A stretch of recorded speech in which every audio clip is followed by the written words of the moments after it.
बिस्मिल्लाहिर्रहमानिर्रहीम। अस्सलाम वालेकुम नाज़रीन, मैं हूँ साकिब बशीर। दो मौज़ूआत पर बात करेंगे। एक तो 9 मई के जो केसेस हैं सुप्रीम कोर्ट ऑफ पाकिस्तान में चीफ जस्टिस याया अफरीदी के बेंच में समाअत के लिए मुकर्रर थे। आज उसमें क्या हुआ है, एक नए प्रोसिक्यूटर की एंट्री हुई है।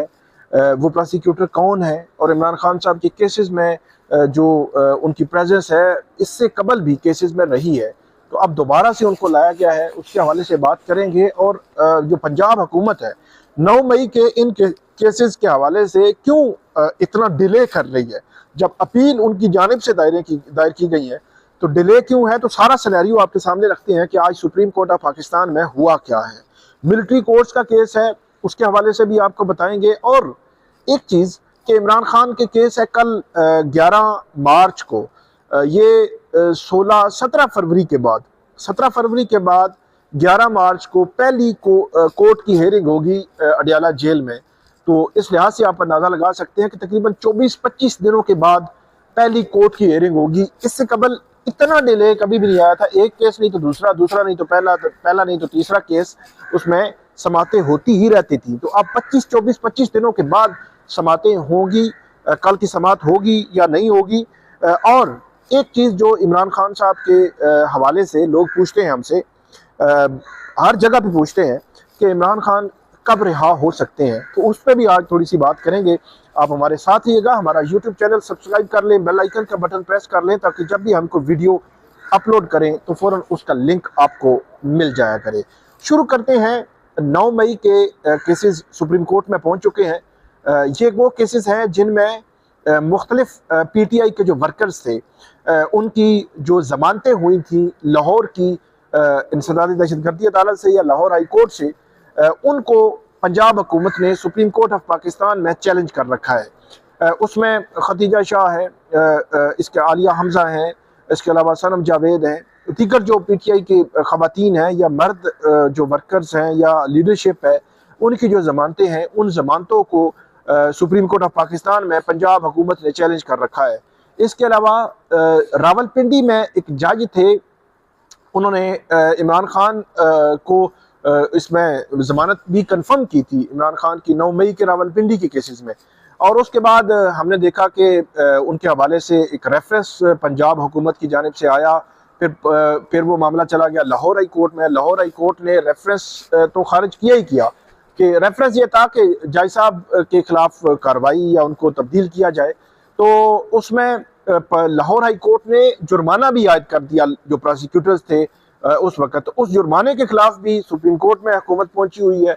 इमरान खान का जो फिजिकल रिमांड था 9 मई के लाहौर के केसेस में, उन रिमांड में भी जब उसमें ऑब्जर्वेशन आई थी, बड़ी अहम ऑब्जर्वेशन थी 9 मई के केसेस के हवाले से, तो उसमें भी सुप्रीम कोर्ट पहुंची हुई है जो पंजाब हुकूमत है। तो ये तकरीबन तीसरी समाअत थी। पंजाब हुकूमत टाइम ले रही है, वक्त मांग रही है कि हमें तैयारी के लिए वक्त दिया जाए, हम जो है वो नेक्स्ट हियरिंग पे आर्गू करेंगे और इस तरह करके। तो अब मामला ये है कि आज फिर जो है वो वक्त मांगा गया, और वक्त आज जो है वो थोड़े मुख्तलिफ अंदाज में मांगा गया। जुल्फ़िकार अब्बास नकवी ये प्रोसिक्यूटर हायर किए हैं पंजाब हुकूमत ने। और पंजाब हुकूमत के पास अगरचे एडवोकेट जनरल जो पंजाब है वो खुद बड़े मतलब एक्टिव हैं, और अभी रिसेंटली उनको लगाया गया है। अमजद परवेज साहब जो शरीफ फैमिली है उनके वो वकील रहे हैं, वो मरियम नवाज साहिबा के वकील रहे हैं, कैप्टन सफ्तर के वकील रहे हैं। इसके अलावा इमरान खान के बहुत सारे केसेस में, तोशा खाना फौजदारी केस में वो वकील थे अमजद परवेज साहब। फिर वो हमें जो अभी रिसेंटली 190 मिलियन पाउंड केस आया, उसमें भी जो वो वकील थे जो प्रोसिक्यूशन के, वो हाई कोर्ट में भी सुप्रीम कोर्ट में भी वो उन केसेस में रहे हैं। तो अब उनको एडवोकेट जनरल पंजाब लगा दिया गया है। तो उनकी मौजूदगी में भी उनकी भी तनख्वाहें बहुत भारी भरकम होती हैं। बाकी जो एडिशनल एडवोकेट जनरल हैं या प्रोसिक्यूटर जनरल हैं, उनकी भी तनख्वाहें बड़ी भारी भरकम रखी होती हैं। इसके बावजूद पंजाब हुकूमत ने प्राइवेट जो प्रोसिक्यूटर हैं वो हायर किए हैं, और प्राइवेट प्रोसिक्यूटर भी वो लमसम उनकी बड़ी हैवी अमाउंट उनको देंगे। अगरचे ये केसेस जो गए हैं इनमें कोई इतनी बड़ी जान नहीं है कि जो जमानत मनसूखी की, कि इन तमाम की जमानतें जब वो मनसूख कर दी जाए, जमानत मनसूख नहीं होगी, सुप्रीम कोर्ट जमानतें मनसूख नहीं करेगी। वो तो वैसे ही केसेस इसी तरह ही हैं। इसके अलावा जुर्माने ख़त्म कराना चाहते हैं, या जो निचली अदालतों से ऑब्जर्वेशन आई हैं इन केसेस में, उनको वो ख़त्म करवाना चाहते हैं। वो देखना होगा कि वो करवाएंगे या नहीं करवाएंगे। आज जैसे जाहिया अफरीदी ने कहा कि ऐसे नहीं चलेगा, लेकिन फिर वो हमने देखा कि फिर वो ऐसे ही चला कि जुल्फ़िकार अब्बास नकवी साहब ने कहा है कि मुझे अभी ये केस दिया गया है, मैं इस केस की तैयारी करना चाहता हूँ, मुझे टाइम दें, और टाइम देंगे, मैं तैयारी करूँगा, फिर आऊँगा, तो इसलिए इस केस को अर्जेंट कर दिया जाए। पहले तो अदालत ने कहा कि ऐसे नहीं चलेगा। पिछली समात पे एडिशनल जो प्रोसिक्यूटर जनरल थे वो आए थे, उन्होंने टाइम लिया।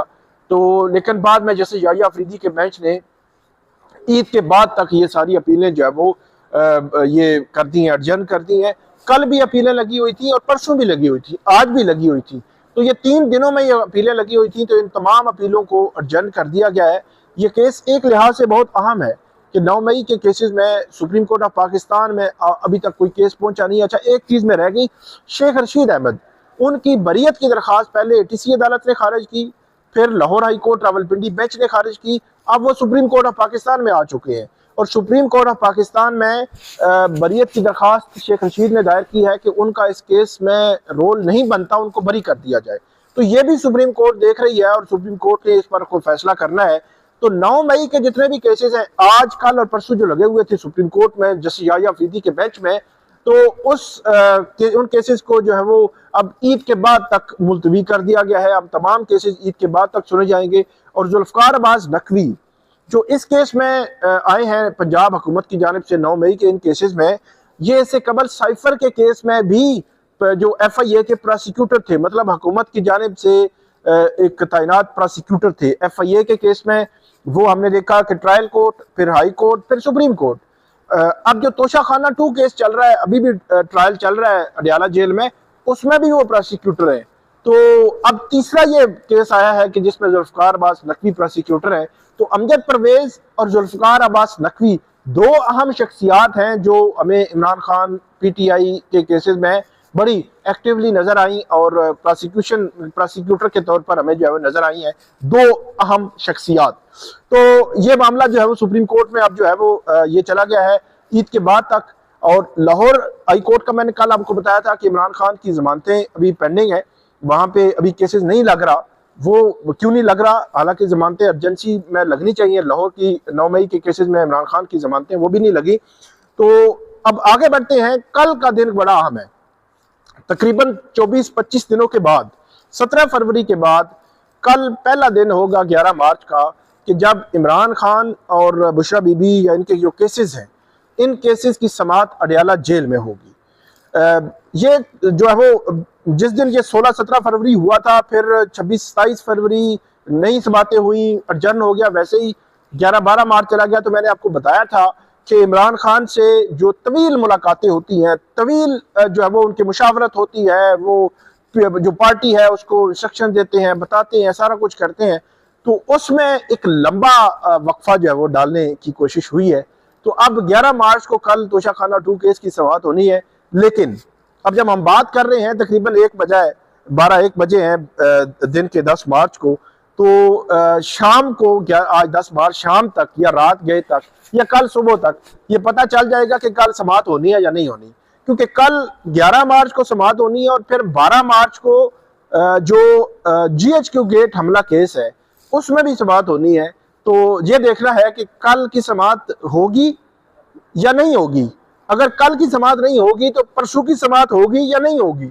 अगर दोनों ना हुई तो फिर आप जो है मजीद कैलकुलेशन कर लीजिएगा कि मामला कहाँ तक जाते हैं।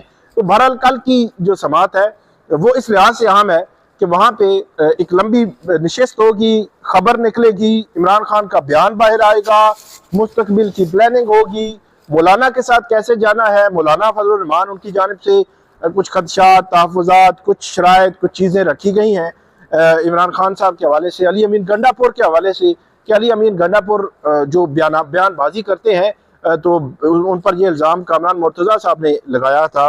उन्होंने ये कहा था कि जो अली अमीन गंडापुर हैं वो इस सिस्टम को चलाना चाहते हैं, वो इस हक में नहीं है कि अपोजिशन इत्तेहाद हो जाए, मुत्तहिद हो जाए अपोजिशन।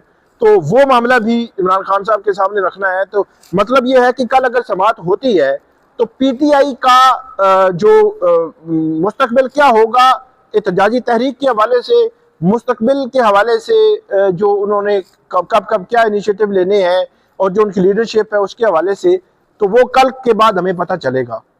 वैसे तो कल जो है वो मंगल का दिन है, तो मुलाकात भी होनी है, लेकिन मुलाकात होती है आधे घंटे की, तो वो बड़ी लिमिटेड सा होता है। तो हर हफ्ते बाद मुलाकात, पिछले हफ्ते मंगल को मुलाकात हुई थी और कल फिर मुलाकात होगी इमरान खान से पीटीआई की लीडरशिप की। तो देखते हैं कि कल संवाद होती है या नहीं होती, या उसके बाद मुलाकात जो है वो होगी, तो उसमें क्या जो है वो नई बात आती है वो आपके सामने रखेंगे। आगे बढ़ते हैं। इमरान खान साहब कब रिहा होंगे, ये वो सवाल है जो हमसे बहुत सारे लोग पूछते हैं। गली मोहल्लों में, चौक चौराहों में, दफातर में बहुत सारे लोग जो है वो पूछते हैं कि एज ए कोर्ट रिपोर्टर आपकी क्या राय है कि इमरान खान कब रिहा हो सकते हैं। तो इसमें मेरी जो राय है वो ये है कि 26वीं आईनी तरमीम के बाद जो यहाँ की अदलिया है, जो जुडिशरी है, उस पर हुकूमत का कंट्रोल इनडायरेक्टली, मतलब आप ये कहते हैं खामोशी से, वो इस तरह हो चुका है कि अब बज़ाहिर नहीं लगता कि बहुत जल्दी अदालतों से इमरान खान साहब को रिलीफ मिलेंगे। 190 मिलियन पाउंड केसेस में आपको बता देता हूं कि केसेस की पोजीशन क्या है, तो फिर आपको समझ आ जाएगी कि क्या चल रहा है। 190 मिलियन पाउंड केस में 17 जनवरी सजा होती है, 10 दिनों में जो है वो अपीलें फाइल हो जाती हैं, 10-12 दिनों में, तो 28 फरवरी तक अपीलें फाइल हो गई। तो मार्च गुजर गया, जो 17 जनवरी 31 तकरीबन 29-30 जनवरी तक दायर होती हैं, फरवरी गुजर गया और मार्च 10 आ चुका है, तो 40 दिन गुजर गए हैं। तो आप अंदाजा लगाएं कि अपीलें फिक्स ही नहीं हुई। अपीलें लगनी आ गई हैं, लेकिन इनिशियल जो पहली हियरिंग होती है वो फौरी लग जाया करती है, लेकिन 40 दिन डिले नहीं होता। तो यहाँ 40 दिनों में ना बेंच बना है ना अपीलें लगी हैं। तो इसके अलावा इमरान खान की इस केस में सजा मुअत्तली की दरखास्तें भी बैरिस्टर सलमान सफ्तर साहब ने दायर करनी है। अब ये फैसला हो चुका है, दायर करनी है, अब वो आइंदा 1-2 दिनों में शायद वो दायर कर देंगे। दूसरा केस तोशा खाना 2 केस, वो अडयाला जेल में चल रहा है। उसमें जो तेजी थी वो तेजी रुक गई है अब, और इस्लामाबाद हाई कोर्ट से रिलीफ लेने आए थे। 28 जनवरी आखिरी समाअत हुई थी और आज 10 मार्च है, 40 दिन इसको भी हो गए, केस ही नहीं लगा।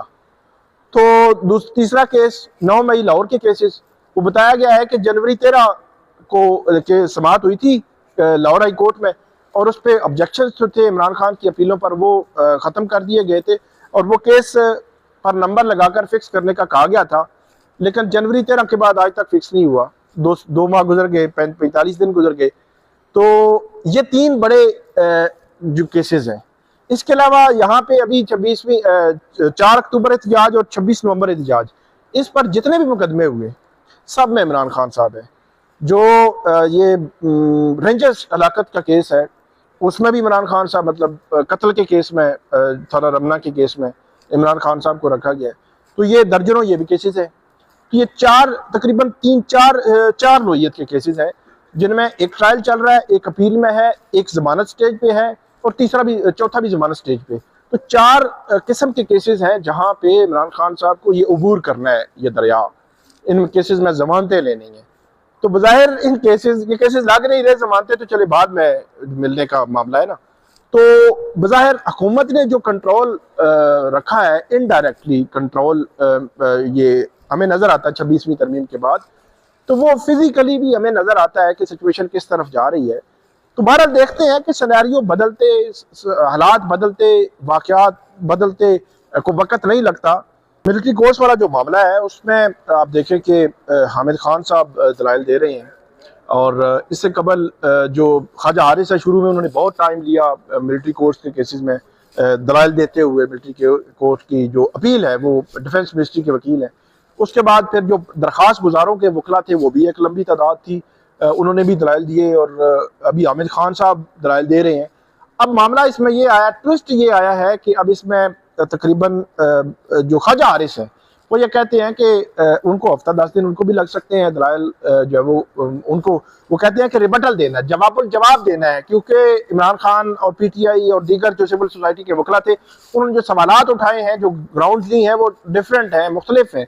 तो इसलिए सब के उन्होंने जवाब देने हैं, तो उनमें टाइम लगेगा। तो ये एक अलग से सवाल है कि ये सारे हामिद खान और ये सारे वकला अपने दलाइल जब मुकम्मल कर चुके होंगे तो फिर जो है वो ख्वाजा हारिस टाइम लेंगे। तो ये एक बड़ा ट्रिकी सा मामला है। आपने देखा कि 105 लोगों को सजाएं भी हो चुकी, वो अपीलों में भी चले गए, कुछ जो है वो रिहा भी हो गए 40 के करीब। लेकिन अभी तक सुप्रीम कोर्ट इस क्वेश्चन ऑफ लॉ को डिसाइड नहीं कर पा रही। अब देखना यह है कि ये ड्यूरिंग रमज़ान ये हो जाएगा कंक्लूड, मुझे लगता नहीं है। वैसे ये जिस तरह की सिचुएशन बताई जा रही है, पहले ये था कि पिछले हफ्ते हो सकता है कंक्लूड हो जाता, इस हफ्ते हो जाता, लेकिन ख्वाजा हारिस जब ये कहते हैं कितना टाइम वो लेंगे जवाब या रिबटल में, तो फिर तो ऐसे लगता है कि ये मामला ईद के बाद तक जा सकता है। 26वीं आईनी तरमीम के खिलाफ दरखास्तें वो भी पेंडिंग पड़ी हुई हैं।